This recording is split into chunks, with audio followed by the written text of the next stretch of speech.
recording live stream discussing Black generational wealth in the current context of the political environment that we're in, the economic environment that we're in, and the cultural environment that we're in.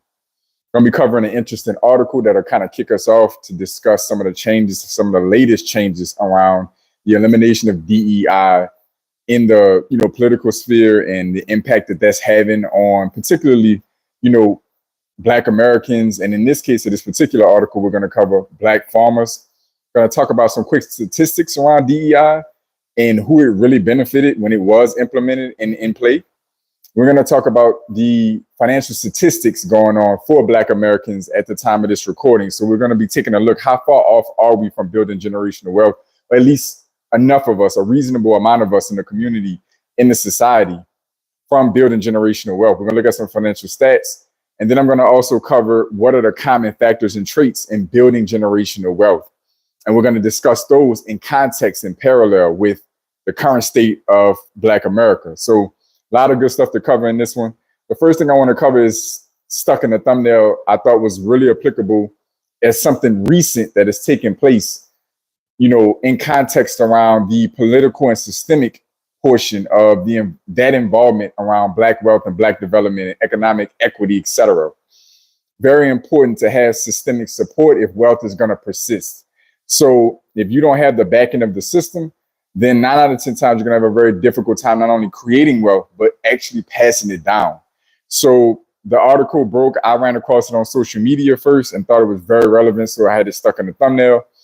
But you can essentially see that the current administration, in particular the U.S. Department of Agriculture, USDA, has ended a key support program for Black farmers and will no longer use the term socially disadvantaged.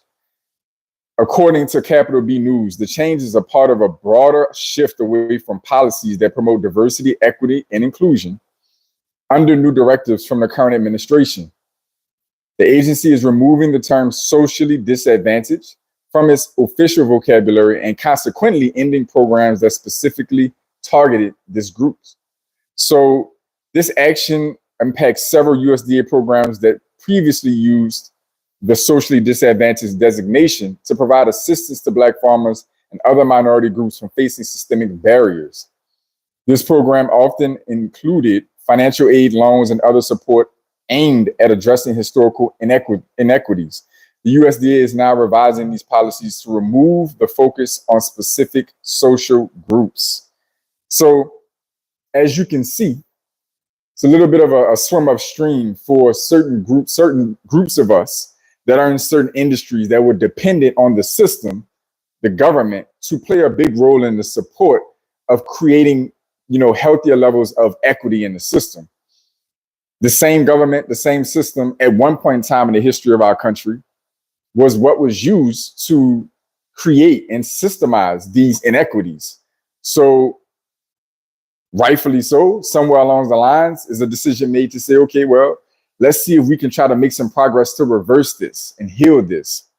The current administration has a different viewpoint on diversity, equity, and inclusion, and this style of creating equity amongst Black Americans and other disadvantaged groups. It has a different perspective. And for those of you catching this video, I want you to comment down below, whether it's the live stream or the replay. Let me know what you think about that. What do you think about the approach of stripping DEI out and other policies that have been promoted with the banner of creating equity, right? So I want to know what you think about that. Without me putting my opinion or perspective out there on that, I just want to know what some of you think about, the current administration's viewpoint and vision around equity, and according to this, stating that it's actually made up that ground, that's being removed because, we covered that ground already. Let me know what you think. So speaking of DEI and diversity, equity, and inclusion initiatives, I want to cover a quick statistic that has been a talking point for many of us for a little while, but I haven't seen substantiated yet. I decided to just do a little research real quick to kind of check and see where this actually stood, who actually benefited the most from DEI, right? So research on diversity, equity, and inclusion, DEI initiatives show that while these programs are intended to benefit all underrepresented groups, white women have often been the primary beneficiaries in many corporate contexts. So for a deeper dive, white women in leadership roles, white women hold a larger share of C-suite positions at 19% compared to women of color at 4%. Affirmative action studies suggest that white women have been the primary beneficiaries of affirmative action policies aimed at diversifying the workplace, particularly in fields historically dominated by men. Chief diversity officers. Paradoxically, a significant majority of chief diversity officer roles, 76.1%, are held by white people. So let me know what you think about that in the comment section down below. Some interesting statistics as we discuss DEI as a systemic initiative to try to balance things out economically and kind of cover some ground on the inequities that have been baked into the system for quite some time. So a lot to be unpacked there, a lot to be talked about there. I'll let you guys comment down below and let me know what you think. Moving on to some next statistics as we discuss the generational Black wealth, we want to talk about where we are in Black America as of 2025, some of the latest data that we can find around where we sit around some of those important financial health markers when it comes to building generational wealth. We have to create the wealth in the first place to pass it down for it to be generational. And so we need to first look at what our current conditions are in the financial statistics. Do we have any significant wealth at the moment to pass down as a whole? Clearly, there's symbols of individual success all over the place. There's even some family success that you can find. But when you look at a broader community, which is the statistics we're going to cover, how are things shaking out? So as of 2025, various financial indicators reveal persistent disparities where Black Americans face significant disadvantages compared to white Americans and other racial ethnic groups. These include wealth, overall wealth. So Black families hold significantly less wealth compared to white families. For every $100 in wealth held by white households, Black households hold only $15. The typical Black family possesses about 6 times less wealth than a comparable white family.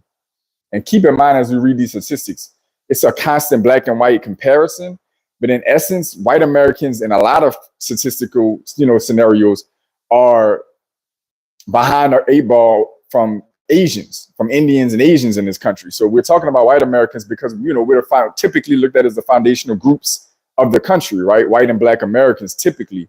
But, looking at the broader spectrum of all the ethnic groups or racial groups rather in the country, white Americans in a lot of cases are falling behind or completely behind, East Asians, Indians, etc. Okay, so just keep that in mind. The median net worth of Black families was $44,100 in 2022, considerably lower than the median for white families, which was $284,300. That is insane.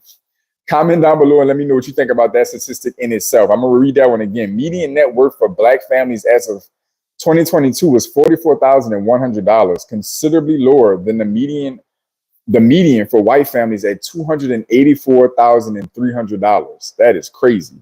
In the third quarter of 2024, Black Americans owned just 3.4% of the country's wealth, despite representing 13.7% of the population. Run that one more time.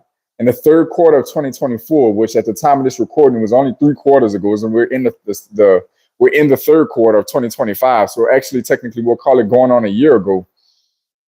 Black Americans own just 3.4% of the nation's wealth, despite representing 13.7% of the population, nearly 14%. So only 3.4% of the wealth was in Black hands, while we represent nearly 14% of the population.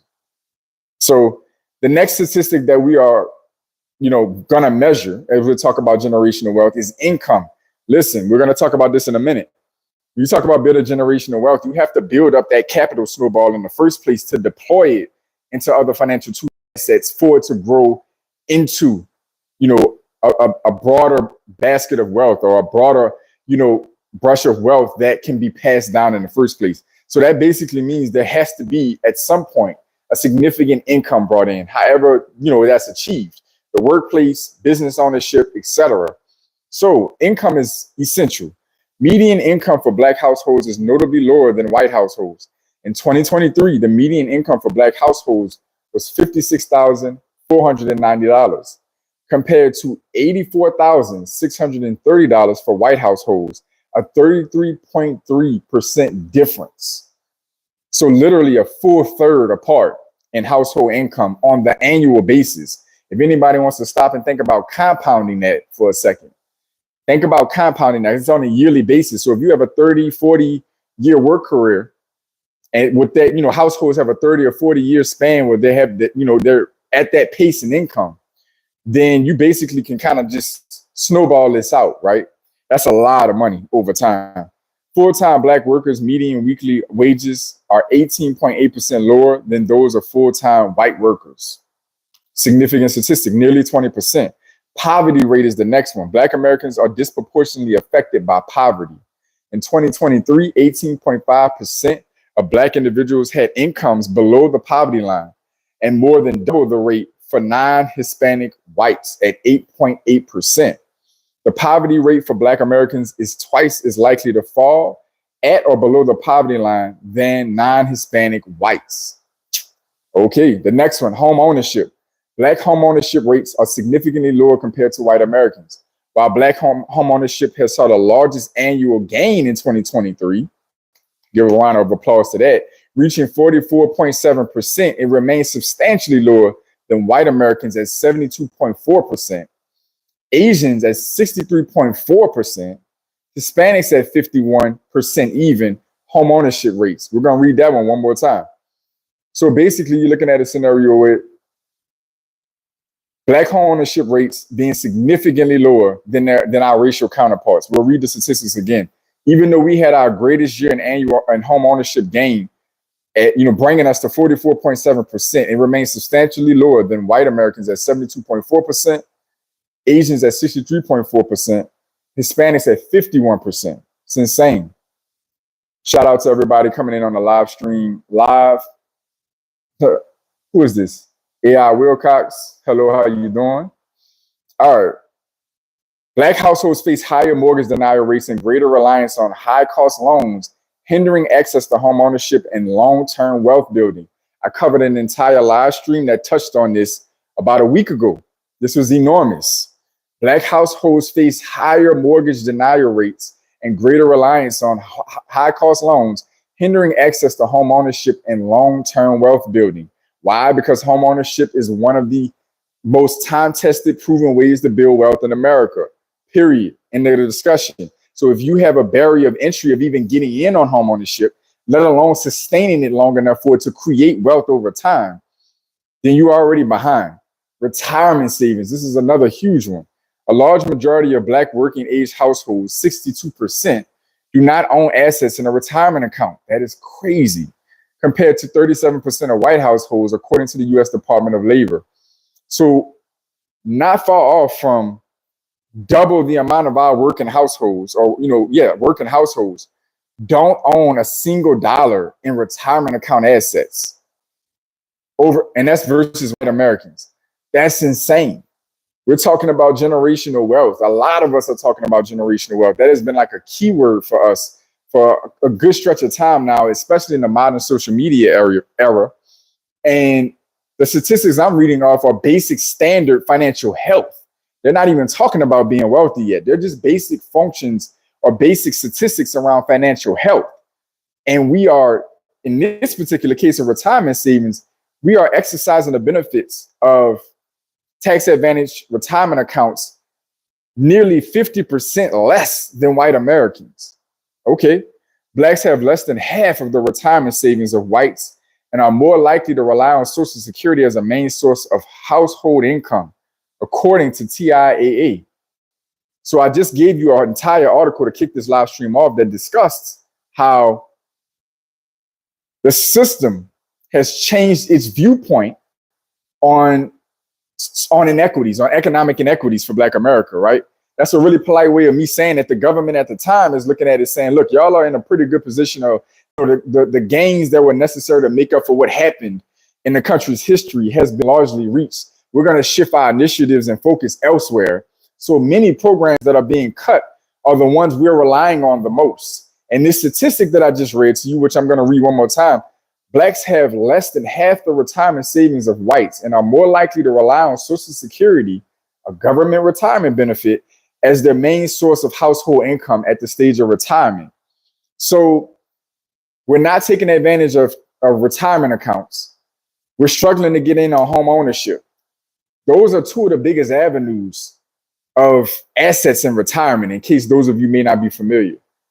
Home ownership, a paid off home that is, built some equity up. Hopefully you kept up with the property. Maybe if you were really extra smart, you might have got your multifamily property and house hacked your way through, whatever the case may be. You at least own a home that was paid off, taking away your largest expense, which is going to be, shelter.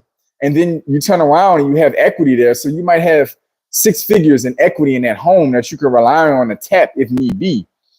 The next is going to be retirement accounts, 401ks, things of this nature, 403bs, etc. IRAs. These are going to be the types of accounts that are the next in line to provide financial well-being and stability during retirement. And we have poor access or poor use cases in both scenarios. And then we're going to turn around and say we're relying on Social Security as we watch the political environment where the shift, whether you agree or disagree, by the way, I'm not getting in that one way or another in this particular live stream of our opinions. We're just saying what's happening. The shift is away from these government dependent benefits, these government, initiatives that are providing support for everyday Americans, whether that be, supporting Black farmers with loans and financial assistance, whether that be Social Security for retirees. There's a huge shift and shakeup in how the government is redistributing the tax revenue is bringing in to take care of the citizenry. And Black Americans are experiencing shifts that have not been beneficial for our community, at least on that end. And yet we're not taking advantage of the private market opportunities to create wealth, so we're not completely dependent on these government shifts when they come, because they come. Okay, racial disparity in pay, home ownership, and availability of employer-sponsored retirement plans all contribute to this gap. One more time, racial disparities in pay, home ownership, and availability of employer-sponsored retirement plans all contribute to this gap. Savings and financial stability. Black Americans are less likely to have sufficient savings for emergencies. Only 42% of Black Black adults have 3 months of emergency savings as of 2023, compared to 59% of white adults. Black Americans are less likely to have sufficient savings for emergencies. Only 42% of Black adults have 3 months of emergency savings as of 2023, compared to 59% of white adults. Black Americans are more than twice as likely as white Americans to incur an overdraft fee. Significant portions of Black adults experience daily or near daily financial worries, including concerns about paying bills, the amount of debt they have, and saving for retirement. A significant portion of Black adults experience daily or nearly daily financial worries, including the concerns of paying bills, the amount of debt they have, and saving for retirement. Last statistic we'll cover before we shift over to the next category: unemployment. How do we fare with unemployment? Unemployment rate for Black workers has consistently been higher than that of white workers. In June of 2025, the time of this recording a month ago, the unemployment rate for Blacks was 6.8% compared to 3.6% for whites. So that is more than double. So when you look at the population statistics, that's a deficit of potentially millions of people, by the way. That's like hundreds of thousands or millions of people in deficit across white America versus Black America. We're double the rate of unemployment. The highest black to white unemployment ratio was 3.9 to 1 in Washington, D.C. as of the first quarter, which is crazy. So basically, that ratio is massively disproportionate in Washington, D.C. as of the first quarter of this year of 2025. The statistics highlight a persistent and significant racial gap between racial wealth gap and other financial disparities that disadvantage Black Americans, suggesting that systemic issues continue to limit their financial security and opportunities for wealth accumulation. These statistics highlight a persistent and significant racial wealth gap and other financial disparities that disadvantage Black Americans, suggesting that systemic issues continue to limit their financial security and opportunities for wealth accumulation. as I just discussed with you at the beginning, yet again, that the current administration is revising the way it's looking at creating equity and opportunities for all Americans, including Black Americans. It no longer wants to provide that support through the government. It wants to create it through the private market, the private sector. If you support or you agree with that, or you think that that's BS, you can comment down below and let me know what you think. But I'm giving you the official narrative that's being pushed. At the end of the day, the current administration is saying we don't want to create government dependency. We have an enormous spending deficit. We have enormous debt loads. And a lot of it has to do with creating programs that people are laying on in the system. They're laying on government benefits versus going out here and creating opportunities for themselves. So we're going to cut the money over here and create more opportunities over here in the private market. However you feel about that or see that, comment down below. That's what you have the ability to do that for. So the next one I want to cover is the last section we're going to round this out with, is the common factors that contribute to building generational wealth. So this is going to be important. In order to build generational wealth, we have to understand what the foundational pillars of that wealth creation is and how to pass it down. We have to understand that. So we need to know what those common factors are. This isn't going to be 100% comprehensive, but it will be a great place for us to start thinking about where we are currently as I go category by category. So financial literacy and education. Understanding money management, investing, and estate planning is crucial for both the creator of the wealth and its inheritors. Teaching financial literacy from a young age, including lessons on savings, budgeting, and the basics of investing, empowers future generations to manage and grow their inherited assets responsibly. Investing strategically, investing in diverse assets like stocks, bonds, and real estate helps to grow wealth over time, taking advantage of compounding returns. Stocks and bonds balance a balanced portfolio of stocks, which is going to bring higher potential returns with higher risk, or bonds, generally safer but lower returns, is often recommended for long-term growth. Real estate ownership. Real estate owning property can generate income, appreciate in value, and provide solid asset to pass down. Entrepreneurship and business ownership. Building and growing a significant business can create a significant income stream and assets that can be transferred through generations. Mind you, the statistics aren't here, but Black Americans make up an extremely small portion of business ownership in the country as well. There's a significant gap in Black business ownership versus the representation of us in the population. There's a lot to go into that. One of the biggest reasons I covered in a previous live stream is going to be because we are denied funding at an alarmingly higher rate than anybody else. So we know we need capital to fund businesses. If we have low income, we don't have assets, we don't have retirement assets, we have nowhere else to fund it ourselves on average, then that basically means we have to find a way to get access to it from somewhere else. We don't really do equity fund, crowdfunding and equity, raising money through equity for various reasons. There's a whole video topic around that. So we're going to go the debt route. We can't qualify for debt. So that in itself is creating a huge disparity and imbalance in business ownership. But business ownership, along with home ownership, along with retirement assets and retirement accounts, are the major ways to build and sustain wealth in this country. We're closed out on all three. Debt management, minimizing debt, particularly high interest debt, frees up resources that can be directed towards saving and investments for future generations. Estate planning, this is huge. This is somewhere else that we tend to fall behind and lack. We have a very hard time with strategically planning for after our lifetime.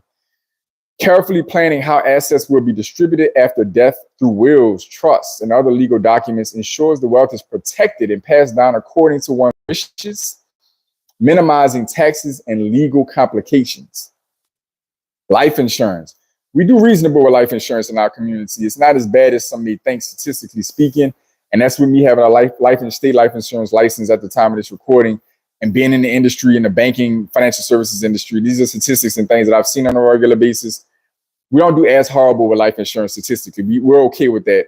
But nonetheless, life insurance can provide a safety net for loved ones, offering a financial payout upon the policyholder's passing to help cover expenses and maintain financial stability for heirs. So life insurance is very important. And on top of that, many of us in the more modern era are aware now that there are variations of life insurance that can be used as financial instruments while we're alive to help support wealth building activity and other assets we may have. And So, there's variations, the and asset, bank on yourself, velocity banking. Life insurance policies can be designed specifically through mutual insurance companies, meaning that they're not publicly owned, they're owned by the policyholders. Can be designed in a way where you can use them as a supportive asset. So on top of what they're covering here, pure life insurance, term and regular whole, where again, essentially all it's really providing is death benefit if you pass away. Life insurance also has a component, or can be created or constructed in a way that will allow you to use it as a supportive financial asset in your wealth building journey. Whole nother video topic, but I just wanted to throw that out there since we were talking about it. Minimizing tax burden. Let's make it abundantly clear. Your number one heir, if you are not paying attention, for all of us, is going to be Uncle Sam.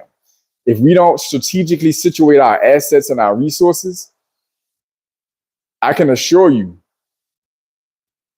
your biggest heir and the biggest beneficiary to your estate is going to be Uncle Sam. And I work in the banking system on a regular basis. I handle trust accounts and set them up, as well as estate accounts and set them up.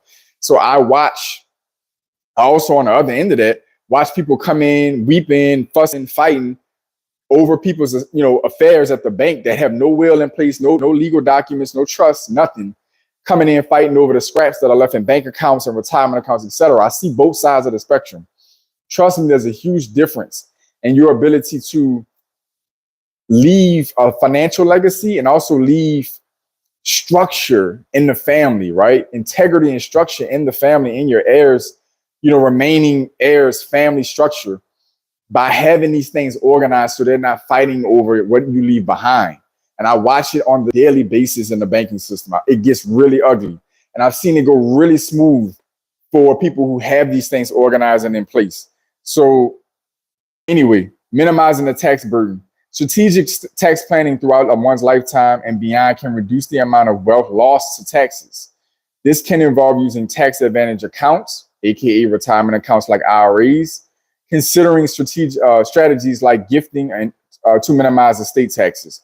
And this includes a lot of real estate strategy, right? Real estate is a phenomenal way to, manage and mitigate taxes. Real estate is a very powerful way to do that. Philanthropy, incorporating charitable giving into a wealth plan can provide tax benefits, instill values of social responsibility in future generations. So this is a big one as well. We don't cover that much on this channel because that's like once you've accumulated wealth for the most part. Philanthropy is a whole nother level from volunteering, right? So it is very true that philanthropy can be a very important tax strategy, and it can lend integrity and perspective to your heirs on how to value wealth and how to, manage it, and how to, use the value that was created by that wealth to do better in the world. So definitely important, but I'm not going to sit up here and say that we're going to spend a ton of time on that, because most of us are nowhere near a position where we can be philanthropic. Charity is going to start at Mikasa at the moment, right? So open communication and family values. Fostering open discussions about finances, wealth management, family values creates transparency and helps ensure the next generation is prepared to be good stewards of the inheritance. This can help avoid family disputes and ensure the wealth is used wisely according to the family's shared vision. This is enormous. Again, working in banking and financial services, coming from a Black household, and just watching households, period. Honestly, a lot of this stuff can be applicable across the line. But I'm focusing this content on us because we are the group that's suffering the most. We're a significant portion of this country in a lot of different ways, from historically and today. And of course, I'm a Black man coming from a Black family, so a lot of relatable context. But nonetheless, open communication and family values are essential. And honestly, there's a lot of question marks about how we're doing culturally around family values and what we're prioritizing, what we're promoting as healthy, what we're promoting as far as legacy, vision. Are we even creating visions for ourselves as families and as a unit? This is arguably as important as anything else I've covered about building generational wealth, because if there's no healthy communication, there's no shared vision, then whatever is created will get ripped to shreds before it can get passed down, because everybody's going to be pulling that pie and pulling those resources in a different direction. And so there has to be a concrete shared vision. And those families, no matter how they accumulated the wealth, no matter how ethical or unethical it was done, if that wealth has been passed down, you can be certain that there's an extremely strong, powerful, tight bubble around that family, how they view things, you know, who they marry, where they go to school, the social, you know, environment that they have. There's an entire bubble insulating them from the rest of the world and blocking off any convoluting to their vision and their perspective on how things are supposed to function. The vision of the family, like all of those things are deeply protected. And there's a lot of privacy for that reason. There's a lot of staying out of the limelight if possible for that reason. Because these things, these outside influences dilute the vision, it dilutes the values of any entity. And so there has to be a common shared viewpoint, right? It has to be as close to a common shared vision and a set standard for communication.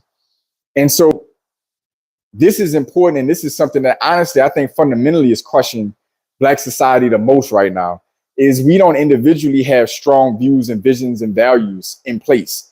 And then we turn around and we're functioning as families, we're functioning as households, we're functioning as communities and as a whole society. And it keeps scaling up. And we continue to struggle, generally speaking, that's not for all of us, but struggle with, you know, sense of self and sense of identity, branching that out to healthy identity, vision, and values as a family, that branching out to a community and neighborhoods, that branching out to other subgroups, and eventually the entire society. When you look at those who have wealth at the top of the ladder all the way down, they have the strongest and the tightest knit communities every time. You know, East Asian Americans, Indian Americans, you know, Jewish Americans, white Americans, you know, you look all the way from the top to the bottom of the wealth hierarchy, these same groups are in about that same order with the structural integrity of their values and visions as a culture and as a race and as a group of people and as households and as a community. They circulate their dollars, they circulate their views, they, you know, tend to have very similar or, you know, synonymous views on their religious views, etc. Like almost everything that is important to the self, to the vision, to the values, and how they communicate, how they, you know, balance hierarchy and structure amongst themselves. They have the most uniformity. You're going to see that all the way up, down the line.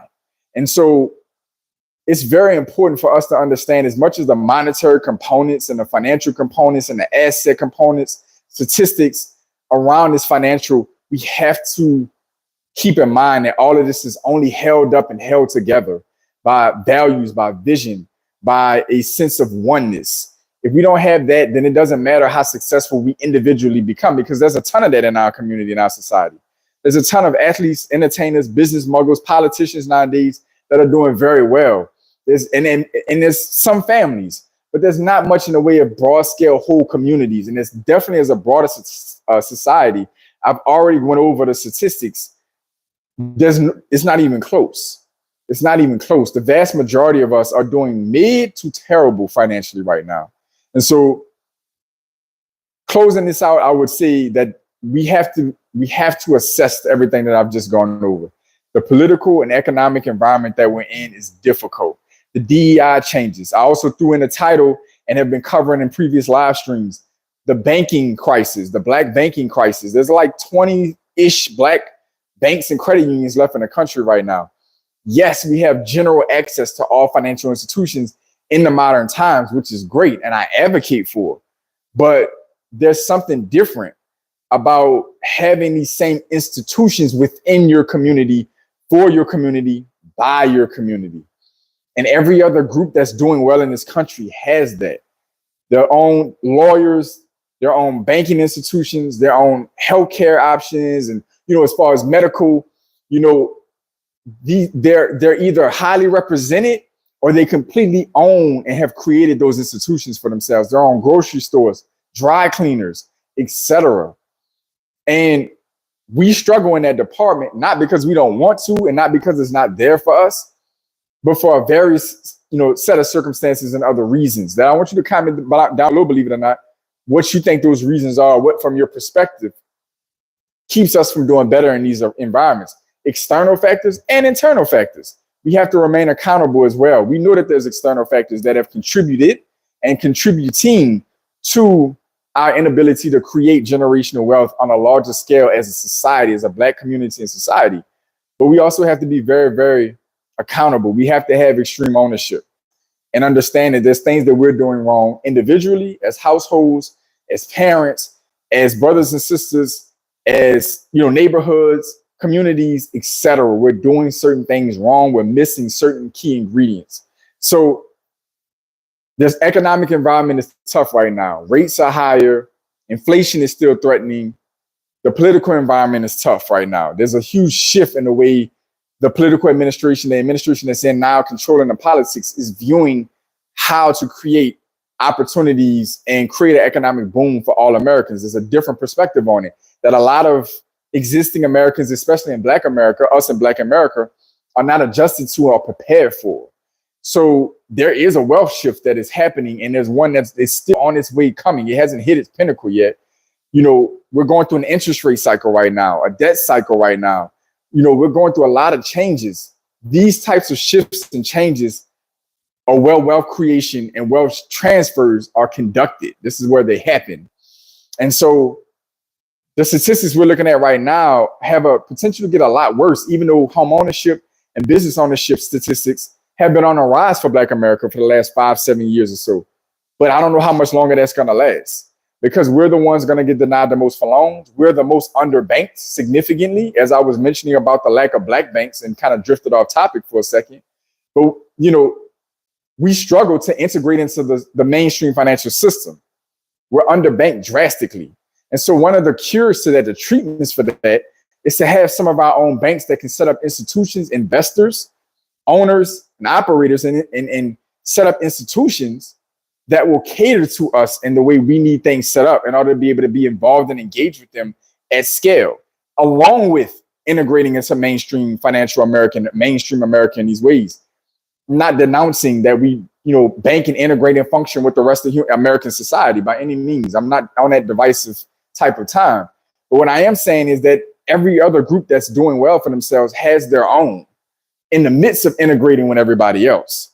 America permits for that, generally speaking. That's something we have to prioritize. And that's one thing that we have very little of. I'm coming from and still in Louisiana and in Southeast Louisiana, New Orleans specifically. We have a couple Black financial institutions to date, right? Liberty Bank, which is one of the biggest Black banks in the country. We have Hope Federal Credit Union, and we have a very small, like, teachers and parents Federal Credit Union that, if you don't know they exist, you won't even know they exist. We have really one large-scale Black institution in the entire state of Louisiana, and that's Liberty Bank. And that's as Black as parts of Louisiana is. And that's the same thing with the Hope Federal Credit Union. They're like 3 or 4 branches in the entire that I know of in the state, and they're in New Orleans. The other financial institution I mentioned is 2 of them, right? We're having a hard time integrating effectively and staying integrating and scaling up other banking relationships. The content on this channel is dedicated to providing the information and the strategies to help close that gap off, because a lot of people don't understand. Social media era has warped many of us into thinking that there's these complex new age ways to create wealth. And a lot of the statistics are demonstrating real wealth is still created real ways. And even though there's these new fancy technologies and fintech technologies and cryptos and coins, listen, there's still fundamental ways to build wealth that aren't going anywhere anytime soon. And those fundamentals are something we lack in drastically, but yet we want to dabble in crypto. We want a foreign currency exchange and trade. We want to get into all day trade. We want to get into all these complex financial strategies and sometimes flat out illegitimate financial strategies. And we don't even have bank accounts. We don't even have the ability to qualify for a basic credit card or a loan. We can't qualify for a home, but we want to dive into the weeds of these more complex financial instruments that are designed on top of these other financial basics. Crypto is something on top of the banking system, currency, all of these other different financial mechanisms and institutions. Crypto is built on top of that. If you don't have a fundamental understanding of these things, then why the hell do you think you're about to become rich playing around with crypto? Same thing with day trading. Most of you don't own a freaking retirement account with an index fund or an ETF that's already pre-designed for you, but you want to day trade. It don't work like that. It just doesn't work like that. So my content is designed to close that educational gap and the strategic gap and providing concepts because I am coming from the same environment many of you come from. I come from New Orleans in the 90s, the 2000s, 2010s. If you know, you know. Like, I didn't come up sheltered or silver spoon whatsoever. I had great parents. They did well for me given the circumstances, but I was plenty exposed to the raw environment of the ghettos in America, particularly the rawest and worst, most dangerous and murderous city for decades, which was New Orleans. So I come from that background and have transitioned into a fully functioning adult that has built an entire career in the financial and the banking system, unconventionally, by the way. Like, I didn't have some astounding educational background, etc. Like, I've done this off my knuckles, off my back. And I'm taking that information after being in it for over 10 years, licensed and certified across the spectrum in life insurance, mortgage license, small business certified, consumer banking, etc. Like, taking that information, taking that guidance, taking those resources around these statistics and helping to bridge the gap in a way that you can hopefully understand it. So anyway, that's my soapbox to close this out. Comment down below and let me know what you think about these various things. There was a lot covered in this live stream, a lot of valuable information. I want you to comment down below. There should be a lot to think about, a lot to, dissect and break down, to talk about where we are, what our goals are, and where we want to be for ourselves, our families, and hopefully the broader Black community, for a better America as a whole. Any entity is only as good as its weakest link. And economically speaking, we're the weakest link. A strong, healthy, financially healthy Black America is a strong America as a whole. So regardless of your perspective, whether it's a pro-Black stance, a pro-integrated stance, whatever the case may be, we're all better off if we have more, period. So comment down below and let me know your perspective, where you stand economically or financially, how things are going for you. What are your goals for generational wealth? Where are you with that? What are the roadblocks you see externally, internally? Comment these things down below. Let's keep the conversation. Let's keep the education going. So to all my pioneers, welcome back. To my new viewers, welcome in. There's the links down below and you will find a link to Instagram. You can tie in with me there, slowly but surely building out content and a presence there on social media so we can expand our community of pioneers, sharing experiences and sharing inspirations there. We're also there's a link down in the description below. If you are interested in working with me one-to-one, you can start by commenting down below. We can work on a free strategy session. Beyond that, if you want to dive into dealing with on a longer term basis, actual hands-on guidance, there's a link down in the description below where you can work with me on a myriad of different ways that I specialize in assisting you with some of these things that we covered in this video: real estate, home ownership, rental properties, business ownership, retirement accounts, and getting set up at work with that. I'm FINRA investment licensed, so I can talk around these different things from a level of expertise. So if you're interested in getting one-on-one guidance around these things, I'm willing to do a free strategy session. You can comment down below if you're interested in that. Other than that, you can get in the description down below if you want to work with me longer term and get a full plan put together in the description down below. Other than that, I want each and every one of you to stay focused, stay in motion. I'll see y'all soon.